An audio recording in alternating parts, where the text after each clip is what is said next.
Well, Robert Emerson has been surrounded by abduction experiences for most of his life, whether as an experiencer himself, his family, friends, or as a hypnosis expert working with people who have had abduction experiences and paranormal experiences. He has more insight into this phenomenon than most.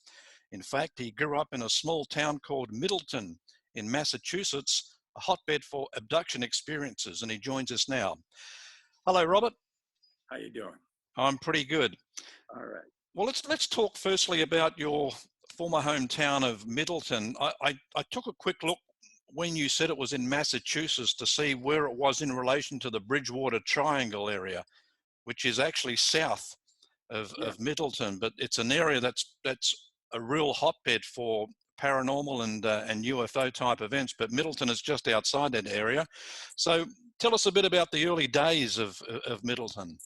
Okay. Well, when this was back in the 60s and actually through the 70s. And the first thing you need to understand is nobody talked about it. That's number one. Mm-hmm. Now, an example. On my street alone, there was a ton of activity. Nobody talked about it. My mother was coming home with groceries on River Street in South Middleton, where I lived. And she saw this vessel on the ground in a cow pasture. There's more cows there than people. In a cow pasture. She thought it was something for watering the cows. What does she know, right? She doesn't know about UFOs. What does she know? So she drives past it, then she stops and backs up. And she sees these little beings, half a dozen beings on the ground around it. She still doesn't know what it is. And this is what you need to understand. People don't get it. They don't talk about it. Now, she was afraid to talk about this until she was in her 80s and had some back surgery and was on a medication. And she was able to bring this up. Mm-hmm. I never heard from her my whole life about this. So what I do know from all my experience is, if she was that close to a vessel on the ground, she was abducted. That Right. I do know. Right. There was, as I understand, a high rate of abductions just in Middleton alone. Why do you think it was why do you think it was targeted? Well, I will tell you, it's not targeted. It's of a spiritual nature. And let me just give you a quick synopsis on that one, all right? Your spirit entered your physical body here on earth at birth. True? You think so? Mm-hmm. Right? Yep. That's an average belief. Your physical body is of earth, your spirit is not. Nobody's from here. You are physically from here. Your genetics are from here in your physical body right now. But your spirit's not from here. Okay? So when you say a hotbed, abductions are not by accident. They don't fly from zillions of light years away to see somebody walking down a dirt road and abduct them. They're planned events. Now, I can tell you this from a spiritual perspective. Before you entered your physical body that you exist in right now, you made a deal with those in spirit who would remain in spirit while you were here in your physical body. And they would guide you through your life. But you have to contact them. Seek them and you will find them. Seek and you will find. Knock and the door is open. But you have to find them. And that's through meditation. The truth lies within you. So you have spiritual guides around you that are there to guide you and to help you through your earthly sojourn, which is not an easy thing because our emotions and our ego cause all kinds of problems for us. Meditation is a way of laying aside emotions and ego. Well, you made a deal with extraterrestrials too. That's what an abduction is. They're all of a spiritual nature. They don't happen by accident. Right. I was reading with interest one of your comments in one of the Facebook groups, and it really fascinated me, and that's why I wanted to talk to you. So your conclusion for all this, how do you come up with what you're saying now? I mean, is it something that's been related to you? It's from inner guidance, from dreams, from I had a mentor in the 70s. Now, do you know who Edgar Casey was? Yeah, yeah. He was an Edgar Casey guy, globally known. I met him in Mexico. And I knew him until he died. And this man could do the same thing Casey could do. And believe me, that's like seeing a UFO all by itself when you see what these guys could do. But what he did was he laid a foundation for me to gain a greater understanding of life. And there's no way I could have gotten that anywhere else. Right. You mentioned you had an abduction experience yourself back in 1967? Yeah, I had, well, I'm sure I was abducted in Middleton because all my friends were too. Let me just go on to that a little second. How long is this, by the way? We've got plenty of time. Okay, because there's a lot of stuff. See, back then, like one friend of mine, we were young teenagers, we were 13 years old, was telling me he was taken off the planet and it scared the hell out of him. At the time, I just thought maybe he had a nightmare or something. But see, now I know better. I had another friend of mine that was working nights on, these are all River Street experiences, by the way, that was working on River Street at a wholesale greenhouse. And he worked there late one night on a Saturday night. So me and my friends stopped by to see him. And he said to me, like, thank God you're here. I could have swore I saw a UFO land in the swamp out there. And of course, see, at the time we're going, yeah, right. But see, looking back on it now, looking back on what happened there, can you imagine if there was someone you knew really well, and let's say they're 15 years old, and they said to you, I could swear I saw a UFO land in that swamp. With our intelligence today, I'd be all questions. For sure. What do you mean? What did it look like? Did you hear any sound? Right? But see, back then we just wrote it off. And lots of stuff like that just got wrote off. People didn't talk about it. Now, what I did in Middleton, and we'll get to my abduction. What I did in Middleton was there's a site called Remember in Middleton. And it's for all the people that grew up there. And we're talking about the ice cream stand and the drive-in theater. That's what they talk about on this site. Well, I put a post on there. Does anybody remember having a UFO experience? I got flooded with people I know. I got all kinds of people telling me, oh God, I saw one across the street. And, I mean, I got not something, this is not way up in the sky and it could be the space station or some twinkling star. This is up close, down and dirty. I got a lot of feedback from them. Now, on my street, MUFON did a 5-page article on this family called the Goulds, who were a neighbor of mine. I never knew they did that. They did that in the 60s. And because this guy, I didn't even know who MUFON was. But I have the article. And they talked about him having multiple visitations. It's 5 pages long. Right. 2 different types of vessels. And, looking, you can see all this. See, back in the 60s, nobody talked about this stuff. No. See? Today, like with today's mind, I'd be over there knocking on his door, like, what's up? What happened? Yeah. So that's that. And all the activity. My father and my sister saw one right across the street from our house at treetop level. My little sister used to go with her friends alien hunting. I didn't know that. Nobody said a word. Nobody said anything about it. But now I talk to my sister. She goes, "Oh yeah, we used to go alien hunting." See. So other than MUFON, did any of the other media outlets take an interest in what was going on there? No, nobody did. Back in the 60s? No, hell no. All they had then was the Bonnie and Betty, whatever it was. Yeah, Betty and Barney Hill. Yeah, And yeah, which wasn't far from where I live. and that was within that Bridgewater Triangle area. Yeah. And my abduction was the same as theirs, I found out. Yeah, I kind of figured, because Salem's not far from you guys. Oh, Salem! One of my relatives was hung as a Salem witch. I had a business in Salem for 30 years, so I'm a Salem guy, really, you know. But don't forget about that. That has nothing to do with anything. This is all about spiritual evolvement, not about hanging witches, which is not spiritual involvement. Yeah, yeah. So, there's so, you know. No, I was just going to ask.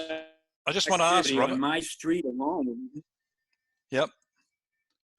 I just want to ask. I just want to ask, with your particular experience, can you remember anything about it? No, and this is really interesting. Okay, because let me tell you about. I know I was abducted in Middleton. I can't remember that at all, and that's normal, by the way.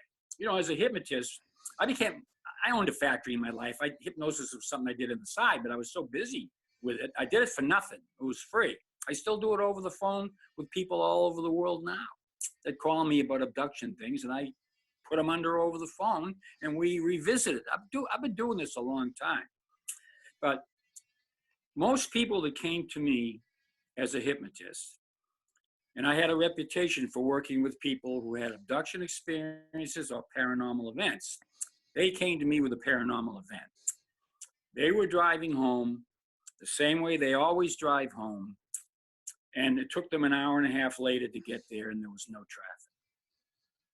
Scares the hell out of them. They don't want to talk about it for maybe a year or 2 years. Curiosity finally comes up. They feel a little safer. And of course, I tell them right away, you had an event. People that remember all these details, I don't trust. I don't trust them. Okay. This event is too mind-blowing. It takes you to another etherical state of mind. That's why nobody takes pictures. You don't take it. The last thing in your mind when you go through this is to take a photograph. You know what I mean? You don't think about filming anything or photographing anything. It's not even a thought in your mind. So, one quick thing. I know I'm rambling, but we're covering things here. I had a friend of mine. This is really interesting. I had a friend of mine that was a scientist. He worked for Sylvania in their R&D. This guy's got his feet on the ground. So I dated his daughter, and I used to play cards cribbage with him on Saturdays. Well, he finally wanted to try my hypnosis thing. He's a scientist, you know. Well, he goes under like you wouldn't believe. Now, I got to tell you something else that I've done since the 70s. I have regressed people into previous lives. I've seen some of my own. It's all part of the same bigger picture of your spirit entering your physical body over and over again to overcome aspects of self, to learn to be a loving being. The greatest aspiration in the universe is to learn to be a loving being. Now, so his daughter comes home. Now, she's in high school, 10th grade, just got her license. She drove home from Topsfield, a 15-minute drive. She gets home, it's dark out. And he was mad because he didn't want her driving at night because she just got her license. She calls up her girlfriend's house, and the mother says, oh, she went to bed an hour ago. Paranormal event, right? I know right away what happened. I know it.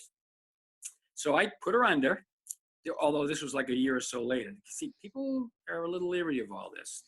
Let me tell you how this played out. Put her under. She's driving by our swimming hole in Middleton, and there's a vessel at treetop level. She sees. Next thing you know, there's a being from beyond. Now, I got to tell you, Greys, reptilians, we didn't deal with that. They were just extraterrestrials to us. We weren't separating them into groups. You know what I mean? Yep. Nobody was doing that back in the 60s. But there's a being from beyond standing in front of her. Now, they communicate telepathically. All right? And I've done that. That can be done. It's no big deal. It's just to crack it from a conscious level, you really kind of can't. You've got to get on an unconscious level, into your subconscious. And this being from beyond's telling her it's not time, which I thought was interesting, because why would they go through all that? But that's what he was telling her. She's in the 10th grade now. This is the effect it had on her. Before the event, she was very extroverted. After the event, she became introverted. Mm-hmm. Because if you can't believe your own eyes, what can you believe? Right. Right. See? As a hypnotist, and with all the people that you've seen, is there one or two that stand out from the others? There was one was very interesting. I just thought of, yeah. There was a woman coming.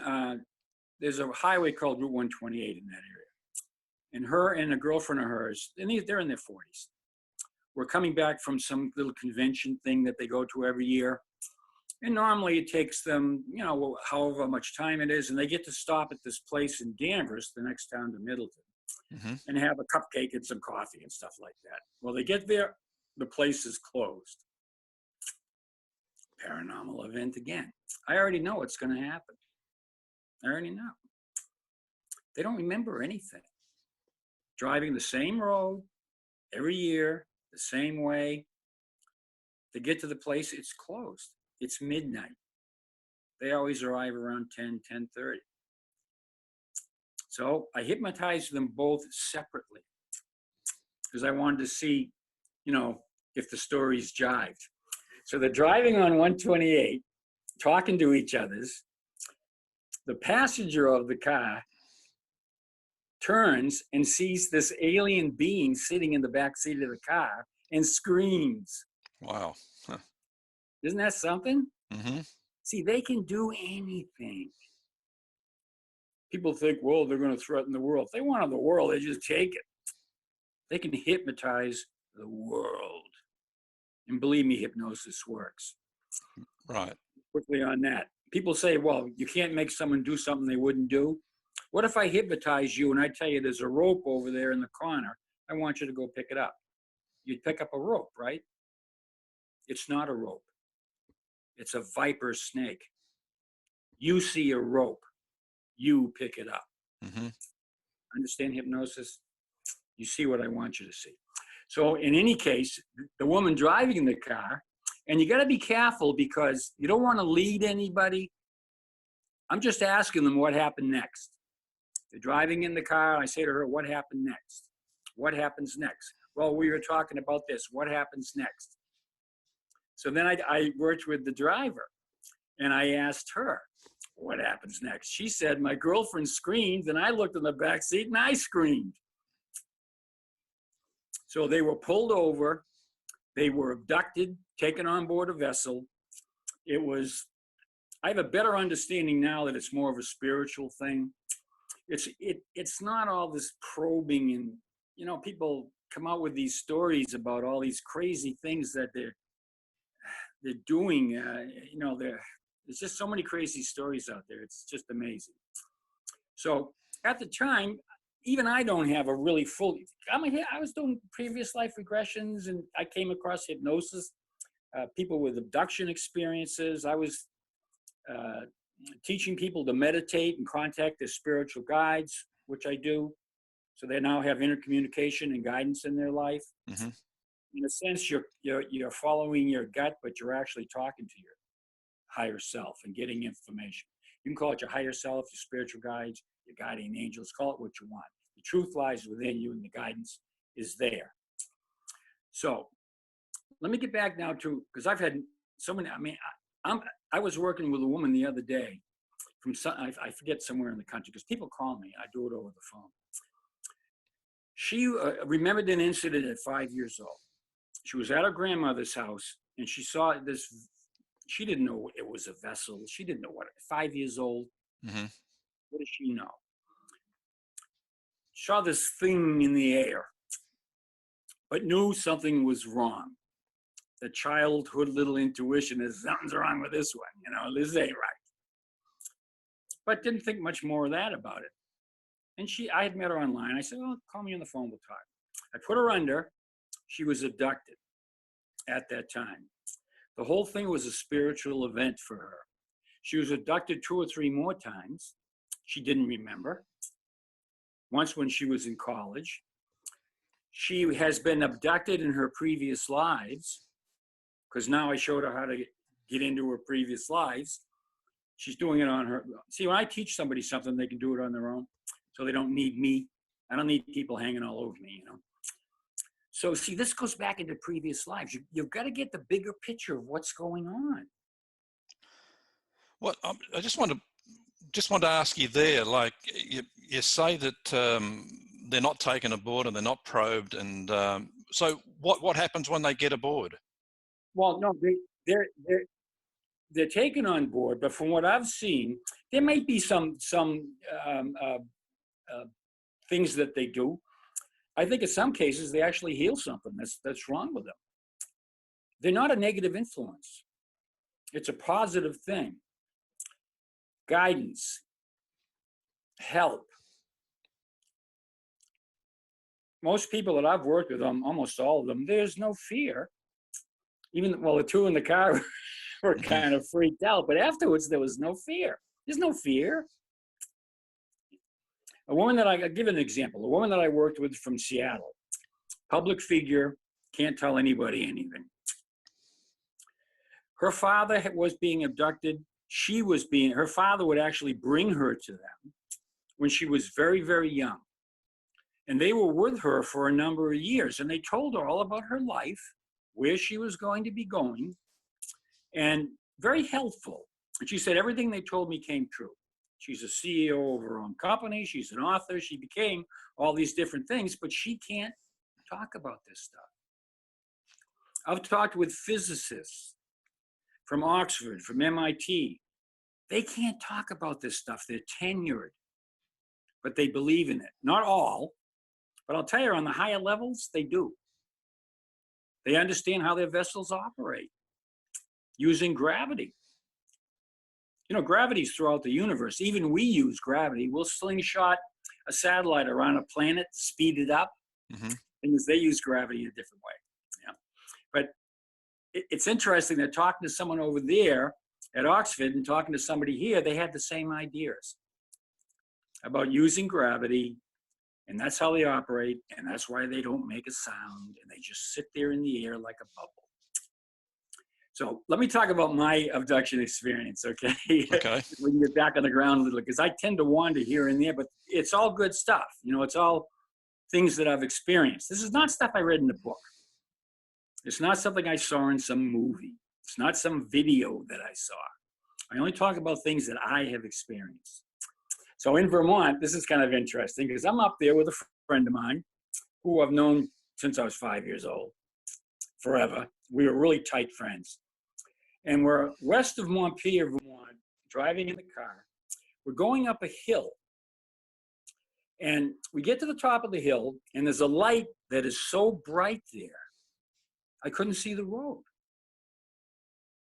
All I could see was the inside of the car. This is during the day. So I had to stop.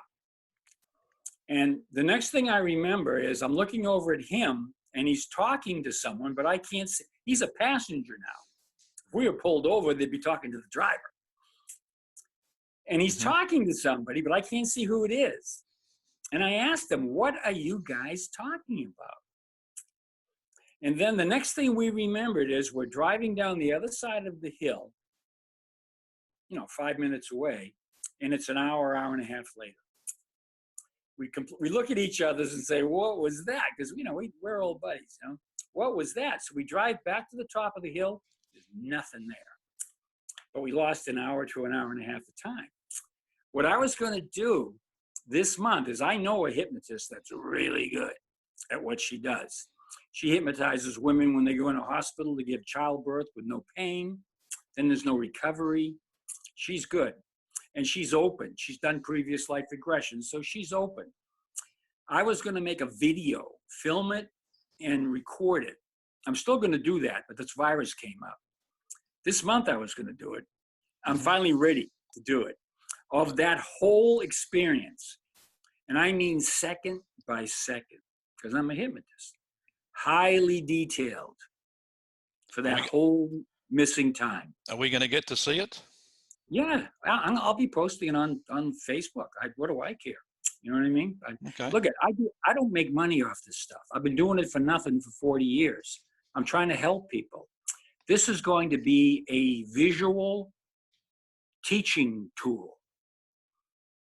So people will see what this stuff is all about. And believe me, as a detailed guy, it's not going to be, oh, they took me on the vessel. Mm-hmm. It's going to be, they walked over to me, and this is what they looked like. And then they took my hand, and we stepped towards and then we get in the vessel. I'm going to do a detailed search. And you know something else I found? When I'm back in that experience, I can communicate with them. It puts you back into that zone. Right. Where you can communicate with them. The same way you can communicate with your spiritual guides. They're always looking for radio waves. They don't use radio waves. That's why they're waiting to hear a sound from outer space. The universe is teeming with communication. They don't use radio waves. But anyways, that was that experience. It's taken me up until this year to really desire to get in there and make a teaching tape. Put the whole thing out there. And I told the hypnotist, if I'm screaming and yelling, leave me in there. Right. You know what I mean? Yeah. Because whatever happened, I want it on tape. Talking about past life regression, I mean, do we keep coming back to planet Earth, or do we head elsewhere? No, you can. One girl I lived with was really, she could go back into a previous life and see the dust on a counter. You know, so I took her. I asked her if she could go to a previous life that was not on this planet. She went to another planet, so she's in a different physical form. Mm-hmm. See, we're one with the universe. They're us, we're them. It's not they're out there and we're here. We're all together. She's on a different planet in a different skin, rougher. So I asked her, what do you guys eat? She said, root type things. See, on this planet, everything is refined. Yeah. But these other planets, not necessarily. People think that these aliens are going to be like, I like to call them extraterrestrials. Aliens, not the right word. But we have lungs to breathe oxygen. That doesn't mean they have to breathe anything. They may not even have lungs. I mean, don't try to make something out there like something is here, you know? Yeah, yeah. We can't get out of our physical, well, people can actually project.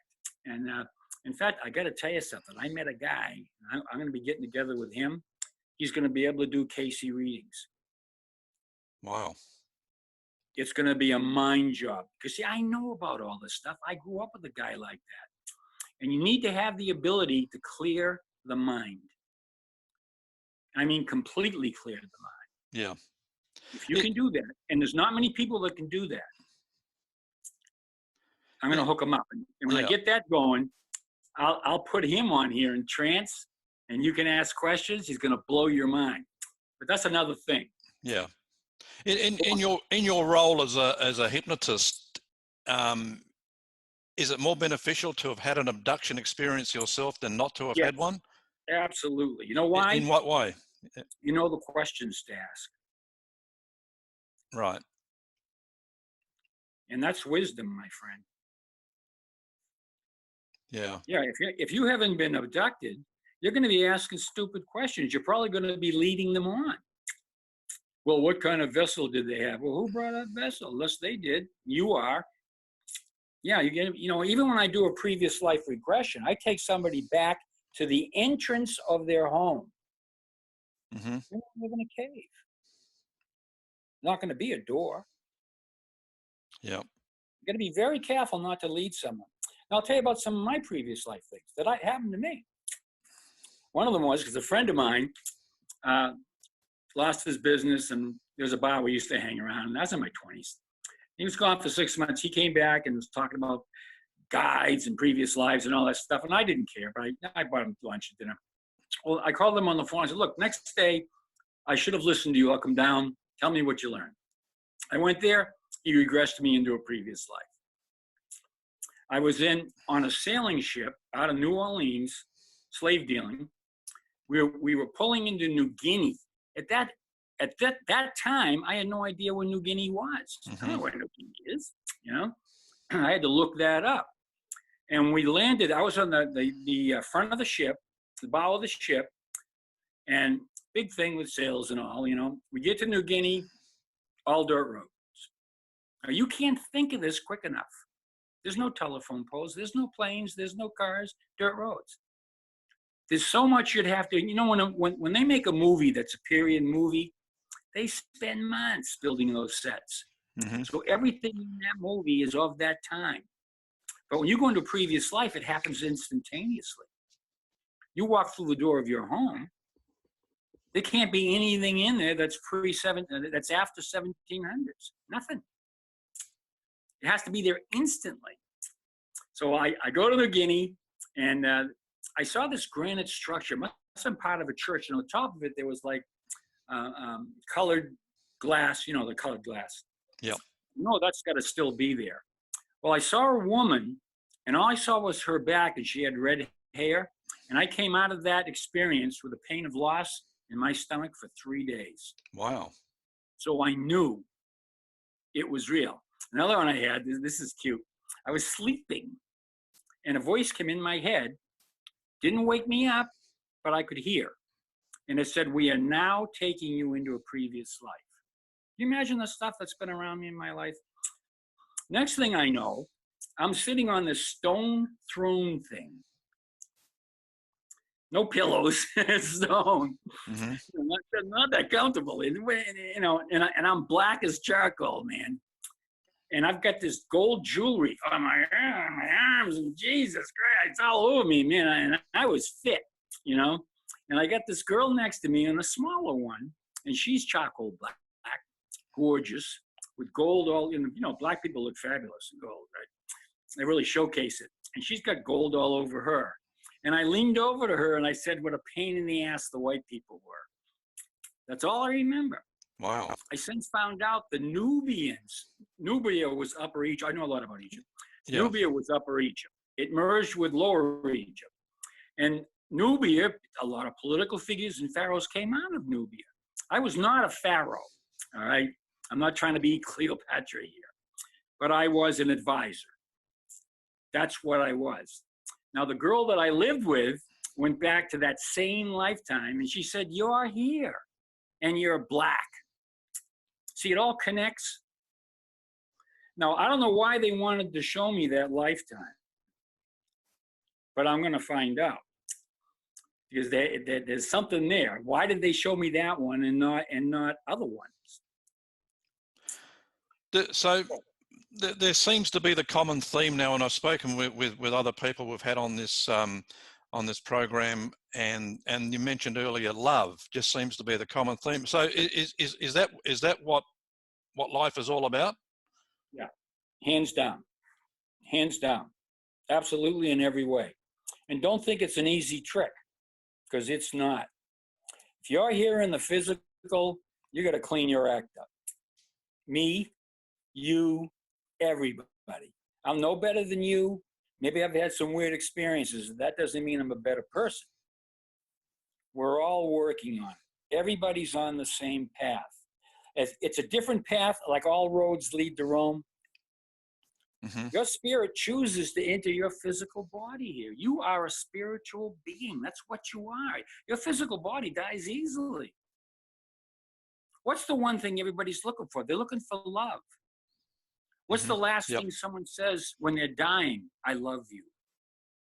What do you say if someone dies and you didn't get a chance to say goodbye? "I wish I had the time to tell them I love them." Not, you know, "Where's your hidden gold?" Not, you know.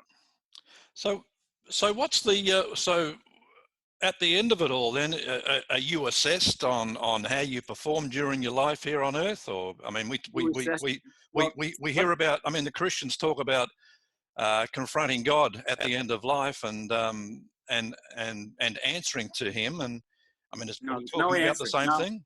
There's no answer. God or source in the universe loves you no matter if you do right or you do wrong. Now God's out of it. You got free will. God, force, source is out of it. Mm-hmm. It's all up to you. Karma is the law of the universe. What you plant is what grows. Now, I'm going to give you a good example of karma, because karma can affect you from a previous life, not just this lifetime. Let's say we have someone in a previous life that's in a dungeon where people are being tortured. And they are told, you must turn that wheel on that rack, which stretches out this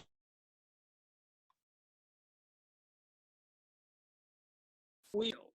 If they're enjoying the experience. They're enjoying the experience. Enjoying hearing that people do that sometimes, right? Mm-hmm. Enjoying that pain that they hear. It is no doubt that pain must be met. They're going to meet that pain. They will be born into a physical body that is racked with pain. Hands down. Same situation. They're turning that wheel, and they have compassion and understanding, and they're so sorry that this person is in so much pain. They will be born into a physical body that is the physician that heals those racked in pain. The choice is yours. You have free will. What are you going to do? Right. So, love, but I mean, we see a lot of oppression in the world. I mean, obviously that's a no-no. Well, what did I just tell you about the guy that enjoyed the pain? Mm-hmm. He's up in a body that's racked with pain. But I'm talking about people, the actual oppressors themselves. I mean, are they dealt with? They've done it before. They have. Oh, Hitler will come back and have 1,000 lifetimes of a Jew that is oppressed. And you're going to see that Jew that's all oppressed. Mm-hmm. You're going to go, oh, this oppression is bad. Who knows what's good or bad? You get a flat tire driving to work, and it's raining out. And you think, oh, crap, I got a flat tire. What you didn't realize was if you got to that intersection, you were going to be broadsided and killed. Who knows what's good or bad? Right. And you hear that a lot. You hear people, go through those types of experiences. Yeah, see, judge the action. Do not judge the person. It took me a long time to learn that, mm-hmm. to fully understand that. Don't judge it. Like a mother would say to her child, I love you dearly, but I don't like what you're doing. It's separate. Okay. Everybody's on there, and I'm not condoning violence, but this all plays out karmically. This is why this planet is the place to come. If you want to learn to love, this is the place to do it. And what happens is you are karmically locked in here. Because see, once we entered into this physical plane, and basically in the beginning we're with God, and everything's wonderful and beautiful and bliss. But then we wanted, not all things, but we wanted to experience the emotions here on this planet. And once you step on this planet, karma steps in now. Whatever seeds you plant here must be reaped here. Whatever's happened in the flesh must be reaped in the flesh. It has to happen here, whatever you've done. So we have to learn to evolve to be loving again, like we used to be, to get the hell out of here. And it has nothing to do with God. Zero. Or I like to call it source, because God, some people don't like the word God. They've got to let go of that. Mm-hmm. But source. To get back to source, which is pure love. And I got to tell you, love is where it's at. I mean, John Lennon was right. Love is all there is. He wasn't kidding. You think John Lennon was kidding? No, and you're right. Serious. Yeah, I mean, I've had a lot of guests on this program now, and they've gone through a similar nature, and that's the same message they give me. Oh, absolutely. Let me tell you about reborn. What reborn is, because I went through that recently, which is kind of interesting. Being reborn is not in the Christian or whatever release, you get baptized or whatever.